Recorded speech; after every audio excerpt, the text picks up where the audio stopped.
Bonjour à tous, je suis très heureuse de vous retrouver pour cette interview.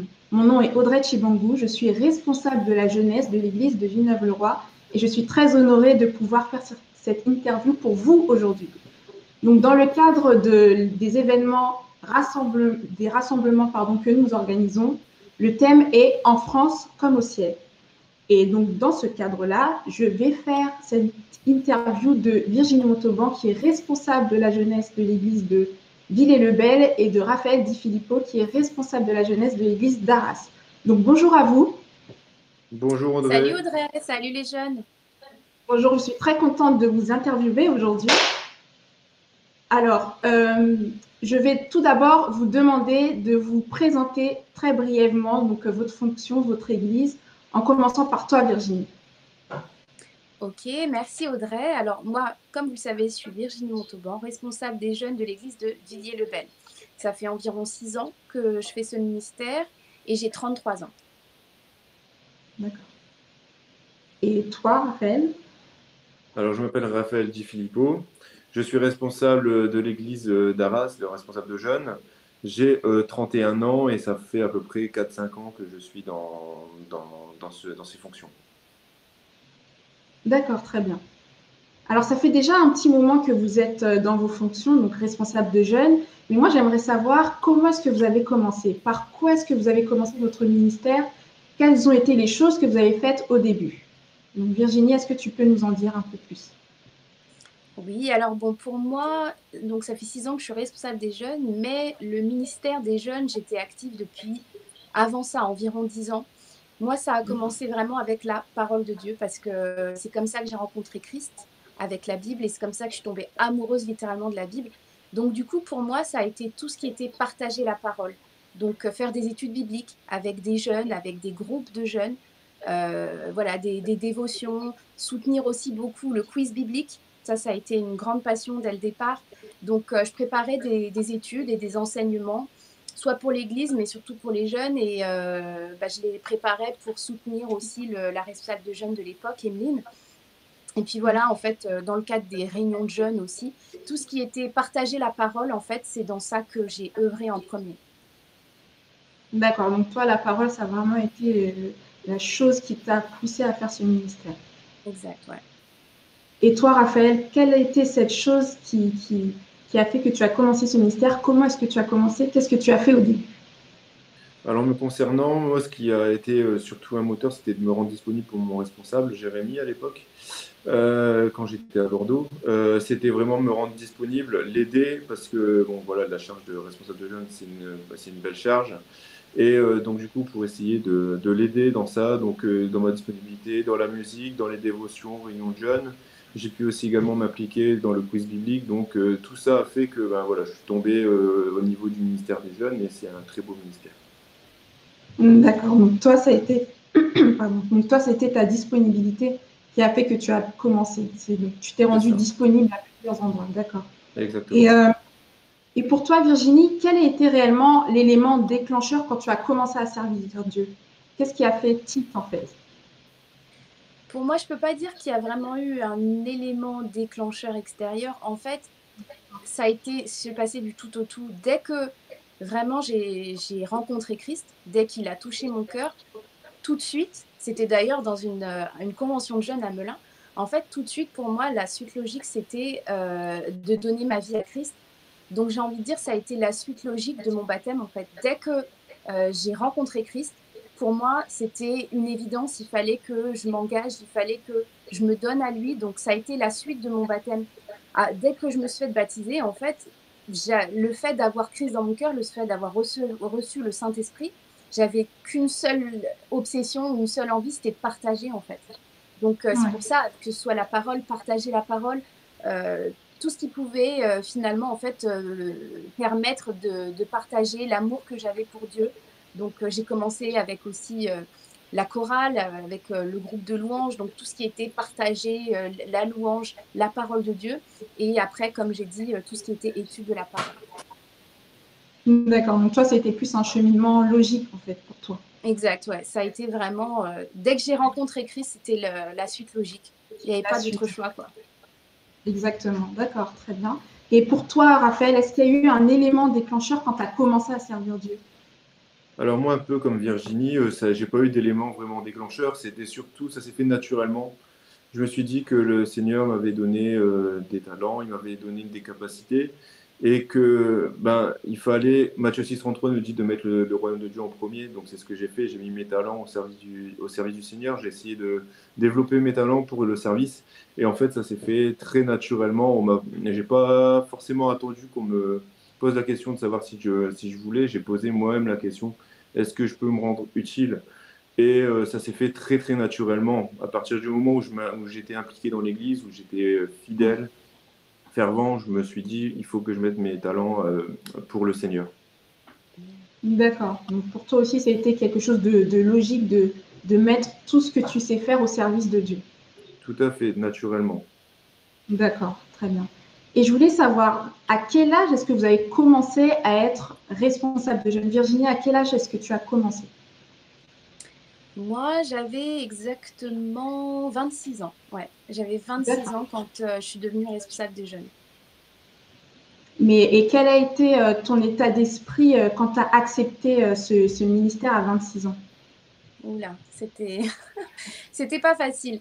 Je peux pas dire que j'ai ressenti de la peur. C'était pas de la peur, mais j'ai ressenti une énorme pression. J'avais vraiment, en fait, le fardeau pour les jeunes, je l'ai eu très, très, très tôt. Parce qu'en fait, les premières personnes, moi-même j'étais jeune, donc les premières personnes avec qui tu voulais partager, c'était ceux qui m'entouraient. Donc, j'avais vraiment un fardeau et j'avais une détermination pour le ministère des jeunes, ça, je le savais. Donc, j'avais confiance en Christ, j'avais pas vraiment de doute là-dessus ou de peur, mais par contre, j'ai ressenti une énorme pression dans le sens où j'étais pas vraiment sûre d'être digne ou pour finalement, est-ce que c'était moi qui devais le faire? Est-ce que c'était la bonne place? Ça a été très, très dur à vivre parce que ça a été un moment où finalement, je me suis sentie très, très seule. Je me suis sentie, que ce soit dans mon église ou peu importe les gens qui m'entouraient, je me suis sentie assez seule. Et ça a été le moment, en fait, où je me suis le plus rapprochée de Dieu.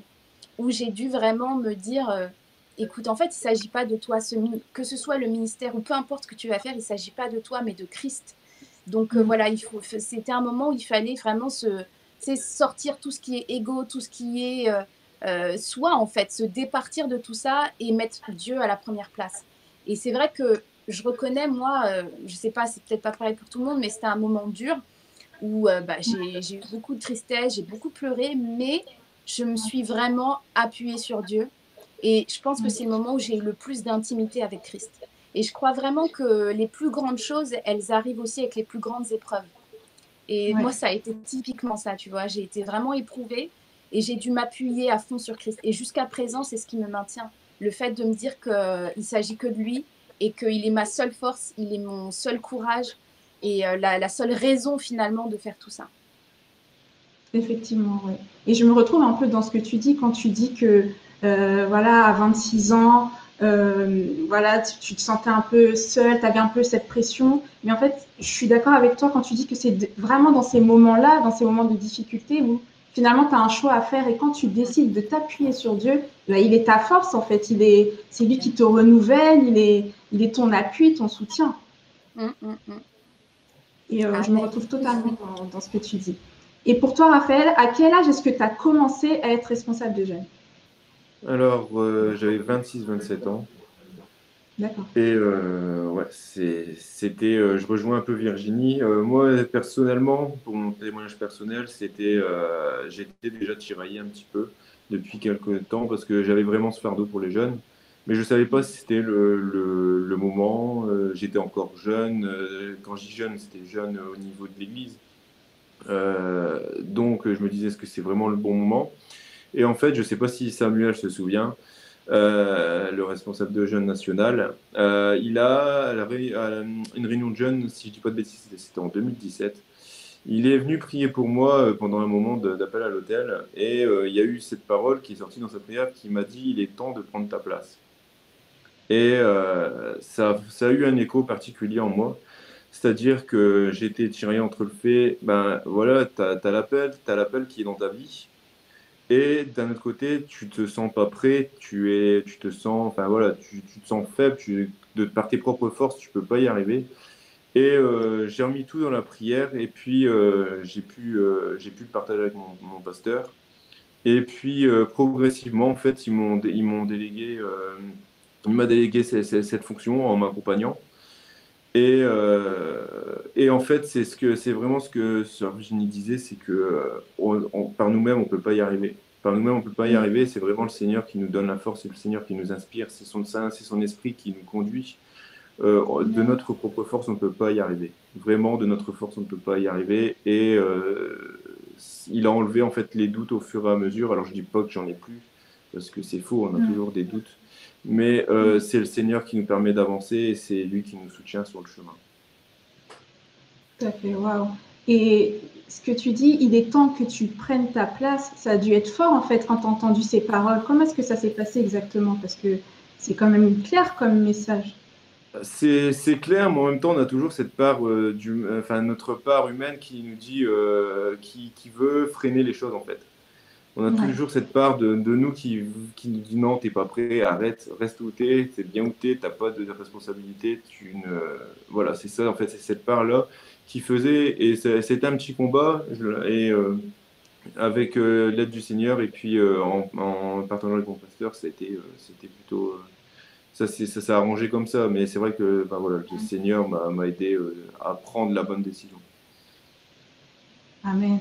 Mais au niveau de ton état d'esprit, est-ce que tu étais plutôt dans la peur? Est-ce que tu étais partagé ou tu étais totalement confiant? Non, non, confiant, non. Je ne sais pas s'il y a un responsable de jeunes qui au début peut dire qu'il était confiant.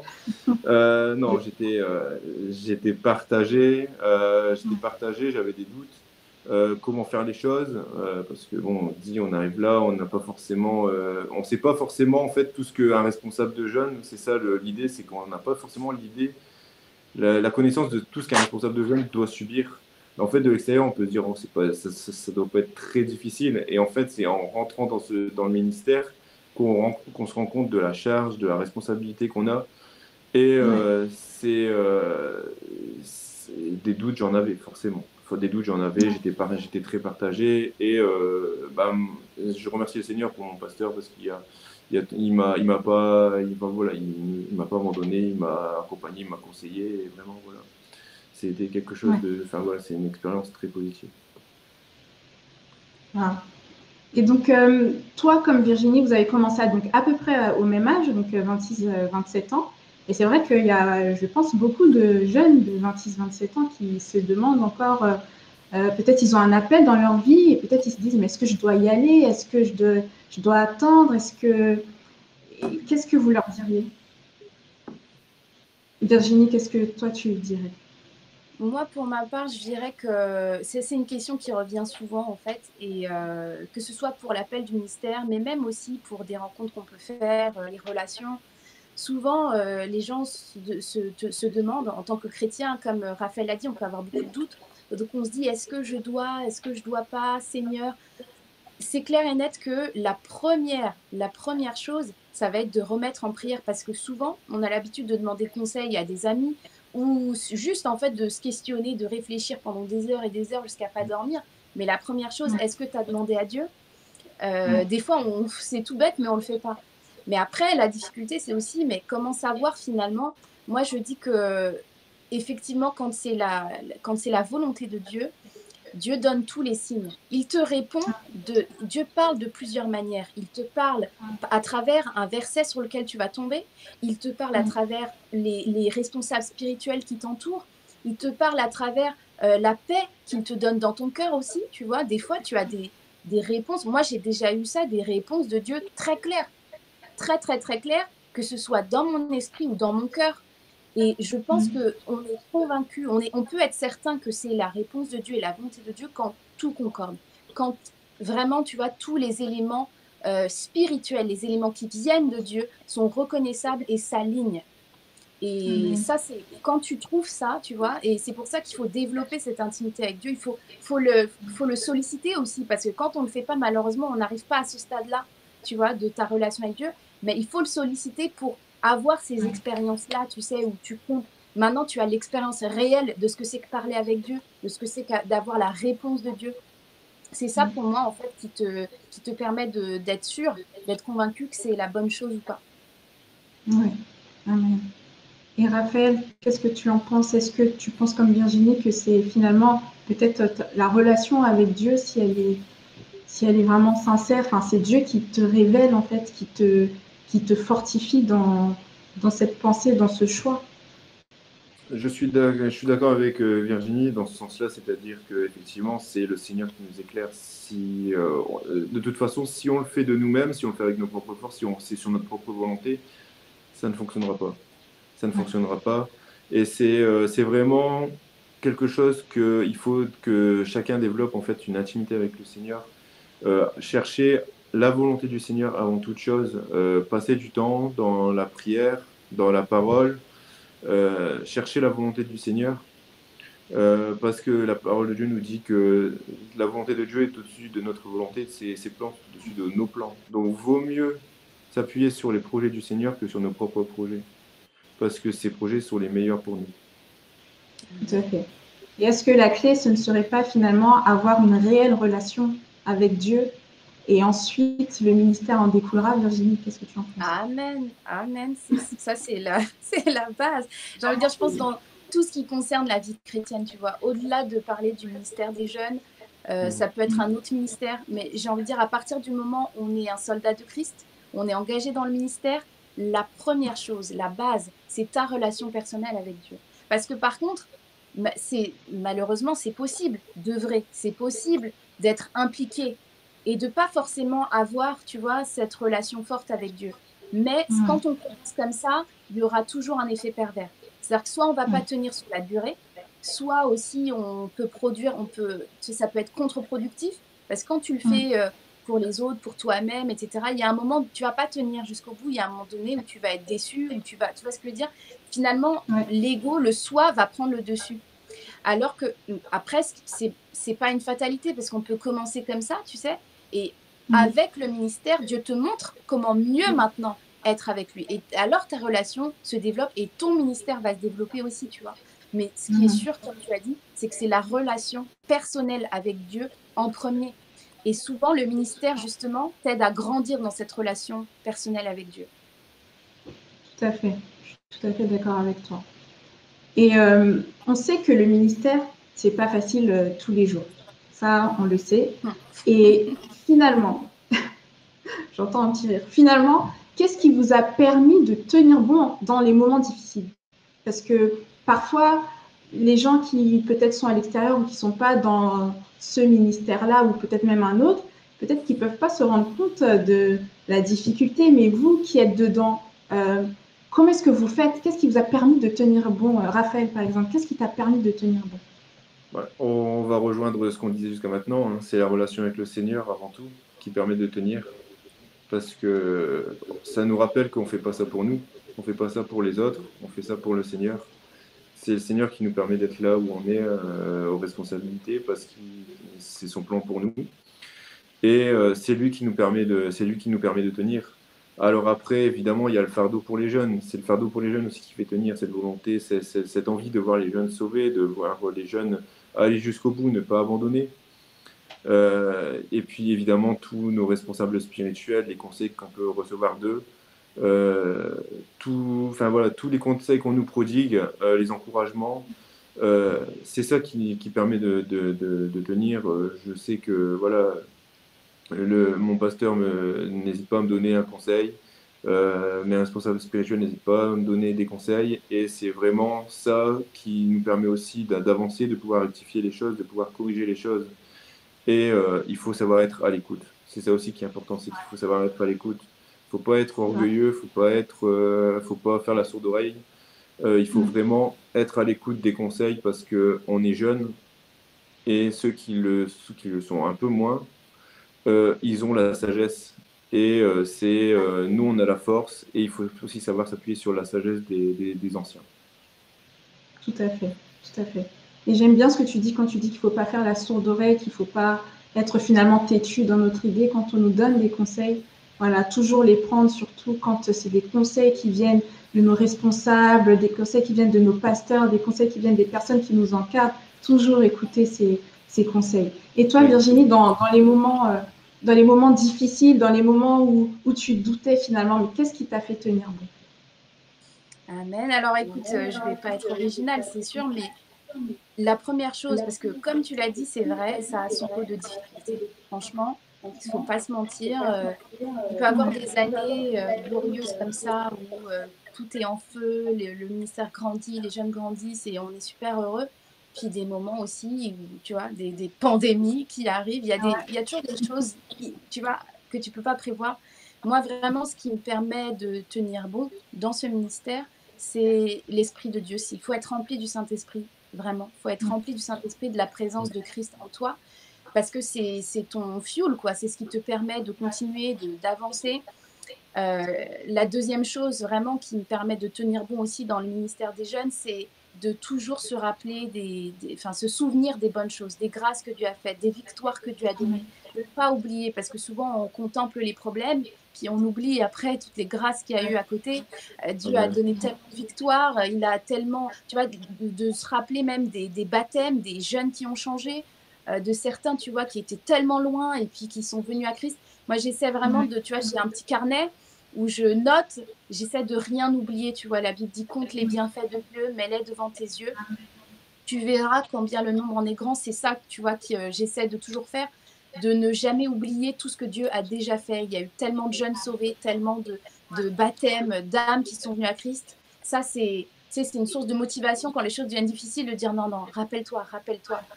Et après, une autre chose qui est super importante aussi pour moi, ça c'est vraiment de manière personnelle, c'est les gens qui m'entourent, vraiment.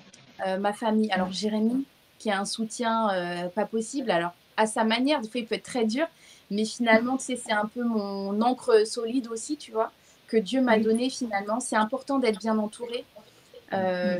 Forcément, mes belles-sœurs, mon frère, mes beaux-parents, mon pasteur, mon assistant pasteur, tu vois, c'est des gens en qui je sais que je peux avoir confiance, des gens qui vont me dire les choses aussi quand ça va pas, ou tu vois, qui peuvent être un peu des garde-fous, mais jamais, tu sais, tu sais que c'est pas contre toi, au contraire, c'est pour que tu grandisses, pour que tu avances.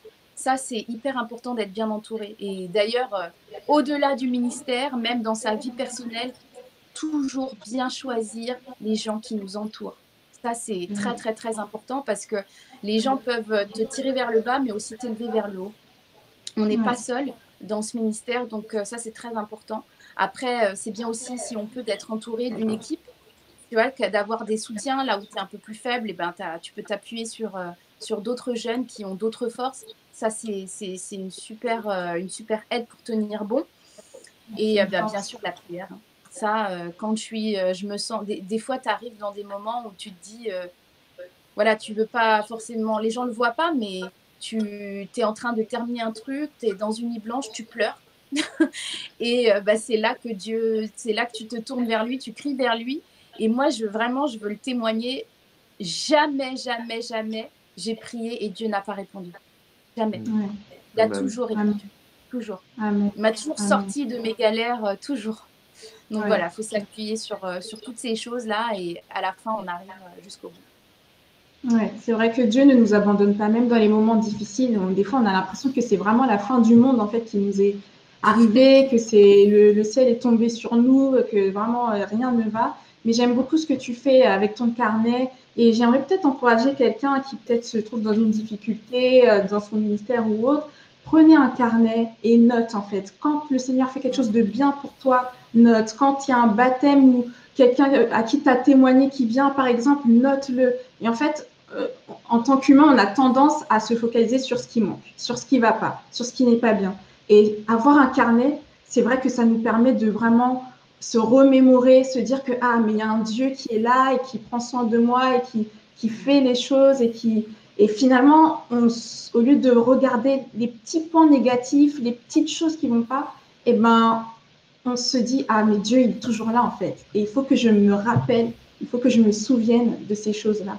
Et c'est vrai qu'un carnet, voilà, quand tu es dans des moments difficiles, tu l'ouvres, tu lis, et tu dis, Seigneur, merci pour tout ce que tu as fait. Et si tu l'as déjà fait, tu peux le faire encore. Donc, moi, j'aime beaucoup cette idée de carnet. Et j'ai quand même une autre question pour vous. Si vous aviez un conseil à donner aux jeunes qui nous regardent, donc parmi les jeunes qui nous regardent, voilà, il y en a des plus âgés, il y en a des plus jeunes, il y en a qui sont déjà dans un ministère, qui exercent déjà, il y en a d'autres qui ne le sont pas encore, il y en a qui aspirent à faire un ministère. Quel conseil est-ce que vous pourriez leur donner, Raphaël? Quel conseil est-ce que tu pourrais donner à un des jeunes qui nous regardent? Moi, ce que je pourrais dire à un jeune qui nous regarde, qui n'est pas forcément encore dans un ministère, c'est lance-toi, déjà consulte le Seigneur, mais si tu as vraiment quelque chose à cœur, lance-toi et ne te lance pas de la mauvaise manière, c'est-à-dire que quand tu veux faire quelque chose, consulte toujours ton responsable de jeunes, consulte ton pasteur avant de te lancer, parce que c'est important d'avoir aussi l'accord de nos responsables au-dessus de nous, de nos responsables spirituels. Et puis passe du temps dans la prière, passe du temps dans la présence du Seigneur pour pouvoir vraiment être sûr de ce que tu veux faire et avoir toujours les yeux fixés vers le Seigneur Jésus. Avoir toujours les yeux fixés vers le Seigneur Jésus. Parce que c'est très facile, c'est très, comment dire, c'est un piège pour nous quand on est lancé dans quelque chose que le Seigneur, que le Seigneur nous a permis d'avancer dans un ministère, dans quelque chose qu'on avait à cœur. Et puis c'est facile de se dire, bon, c'est bon, j'y suis. Et puis on fait un peu comme Pierre, on détourne les yeux du Seigneur Jésus. Et puis là, c'est à ce moment-là qu'on commence à s'enfoncer. Et toujours garder les yeux vers le Seigneur Jésus. Toujours, toujours, toujours garder nos regards fixés vers Jésus. Parce que c'est lui qui nous soutient, c'est lui qui nous conduit, c'est lui le chemin. Et si on détourne les yeux, eh ben on détourne les yeux du chemin qu'on doit suivre. C'est très important. Et c'est important aussi d'être à l'écoute. Comme je le disais tout à l'heure, c'est important d'être à l'écoute de tous ceux qui nous entourent pour pouvoir justement avoir cette alerte, parce que les autres vont nous alerter si jamais on dévie un petit peu, si jamais on détourne les regards. Là, on va être averti par ceux qui nous entourent, par ceux qui nous aiment en tout cas, parce que ceux qui nous aiment vont nous dire les bonnes choses, mais aussi les mauvaises choses. Tout à fait. Merci pour ce conseil, en tout cas, Raphaël. Virginie, est-ce que tu aurais un conseil également pour tous les jeunes qui nous écoutent? Alors Audrey, merci. Un conseil, c'est pas une question facile parce qu'en vrai, j'en aurais plein des conseils. Il y aurait plein de choses à dire. Il faudrait des heures. Donc si je dois sélectionner une chose, le message que j'aimerais vraiment transmettre aux jeunes aujourd'hui qui nous écoutent, c'est fais de Christ, fais de Dieu ton amour et ta passion. Parce que, tu vois, ça fait maintenant quand même pas mal d'années que je suis dans l'église. Donc, on voit des choses, tu sais, des hauts, des bas. Et ces derniers temps, surtout avec tout ce qui s'est passé l'année dernière et encore cette année, avec cette crise sanitaire, vraiment, j'en reviens. Tu vois, j'ai fait beaucoup de remises en question, beaucoup de réflexions sur l'Église, sur les jeunes, sur le ministère. Et je me dis, tout est une question d'amour et de passion, finalement. Il faut qu'on revienne peut-être au cœur des choses, à ce qui est le plus simple. Moi, il y a un verset, alors il y en a plein des versets que j'aime, j'en ai plein que j'aime beaucoup, mais je vais aujourd'hui vous parler de Matthieu 6, verset 21, qui nous dit « Car là où est ton trésor, là aussi sera ton cœur. » Donc, tu vois, c'est vraiment mon message, c'est faites de Christ votre trésor. Tu vois, trésor, c'est un mot super fort parce que ce qui est notre trésor, c'est ce à quoi on a donné le plus de valeur, tu vois, ce qui est le plus précieux, qu'on s'est rendu compte que, tiens, c'est ça qui est important, c'est ça vraiment que je valorise. Et c'est ce que Dieu veut, en fait, tu vois. Quand tu regardes, finalement, moi, quand je regarde mon témoignage, qui j'étais avant, la manière dont j'étais, tu vois, tous les vices, à quel point j'étais loin de Dieu, quand j'ai découvert la parole de Dieu, j'ai vraiment trouvé un trésor. Donc ça, là, ce livre-là, ça doit être votre trésor. Dieu, Christ, parce que c'est lui qu'on trouve là-dedans. Tu vois, il est sa parole, c'est notre trésor. Il est temps, je pense qu'en 2021, aujourd'hui, on ne peut plus faire... moi, je le vois, de toute manière, que ce soit les jeunes ou même les membres de l'Église, avec tout ce qui se passe, on ne peut plus faire les choses juste par routine. On ne peut plus faire les choses par habitude, par coutume. Ah tiens, c'est l'habitude, Alex. Non, tu vois, c'est fini, ça, c'est mort. Tu peux plus juste dire aux jeunes, faites ça, et puis bêtement, tout le monde suit et fait. Il est temps maintenant que Christ soit vraiment notre trésor, qu'on se rende compte de l'importance de la parole de Dieu, de la valeur de la parole de Dieu, contrairement au message du monde.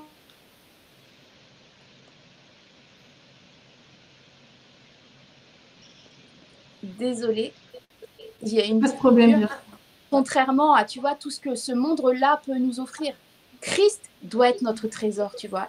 Moi, je pense que ce soit le ministère ou notre relation avec Dieu, il est temps que ce soit une question d'amour et de passion. C'est ça qui doit vraiment être la base de nos décisions, de notre œuvre et de notre service. Donc moi, mon conseil aujourd'hui, c'est vraiment en 2021, arrêtons de faire les choses pour faire, tu vois, recentrons-nous vraiment sur Christ, sur le fait qu'on l'aime, sur le fait qu'il est notre passion et notre trésor. Faites de la parole de Dieu votre trésor. Amen. Merci beaucoup Virginie, j'aime beaucoup ton conseil, cet encouragement. C'est vrai que parfois on peut faire les choses par habitude. Voilà, tous les dimanches je chante, tous les dimanches je joue, tous les dimanches je fais ceci, tous les dimanches c'est moi qui lis les psaumes. Et en fait, il faut absolument qu'on ne tombe pas dans ce piège de finalement tomber dans cette routine, mais s'asseoir, se poser, se dire pourquoi est-ce que je fais ça? Je fais ça pour le Seigneur, je fais ça parce que c'est ce que Dieu demande de moi et parce que je l'aime. Et c'est vraiment c'est très important comme conseil. Et peut-être que ce conseil n'est pas que pour les jeunes, je pense que pour toutes les personnes qui peuvent regarder cette vidéo, qu'on ne puisse pas faire les choses vraiment pour les faire. On les fait parce qu'il y a un but derrière, il y a quelque chose de plus grand que nous qui arrive après. Et on doit avoir conscience de ça quand on fait quelque chose pour le Seigneur. Donc, merci beaucoup pour vos conseils, Raphaël, Virginie. Je suis très reconnaissante pour cette interview. Je pense que beaucoup vont être bénis. Et c'est peut-être des rappels aussi pour les personnes qui peut-être savent déjà tout ça, mais peut-être ont oublié. C'est un rappel aussi, parce que parfois, quand on est peut-être, je ne sais pas, dans le ministère depuis un certain temps, on peut oublier.